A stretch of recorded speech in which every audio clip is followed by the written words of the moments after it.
build, and that is of course the door. Now I've decided to do something a little bit fancy here, okay, I really have gone overboard with the redstone, and I've opted for the 2x1 wooden door. Look at that!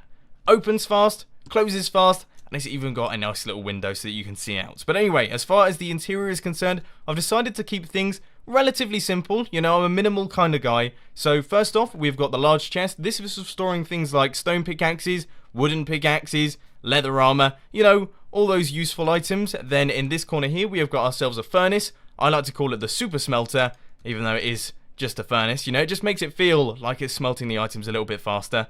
Then over here, we've got this chest. This is for storing things like cobblestone, dirt, torches, coal, and all that sort of thing. And then in this corner, we've got ourselves the crafting bench, which is essential. And then finally, we've got the bed. Now, this is a deluxe bed with memory foam mattress. Absolutely lovely. So that's all you need to see if you're an unsuspecting person. But if we just head inside here and chuck any old item into this chest, you can see that the floor folds away and reveals a bottom section. So if you just pop down to the bottom, you can see there are a few bits and pieces. First off, we have got ourselves a melon farm and also a pumpkin farm. Now these things are bud powered, meaning that they are fully automatic. Whenever a pumpkin or a melon grows, they are immediately pushed off by these pistons into these hoppers, and they end up in these chests over here, which means that I don't have to do anything. Those add up, and over time, I'll get a very large quantity of them. Then over in this section over here, if I flick this lever, you can see that the 3x3 spiral door opens up, revealing an item armory.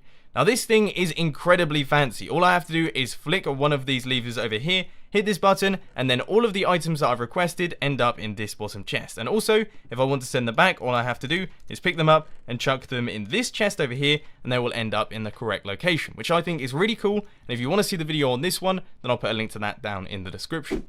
Now the big thing that I wanted to focus on with this piston house was exiting the thing. All of the other ones have been a fairly simple exit, and I wanted to do something just a little bit special with this one, and of course it does involve TNT.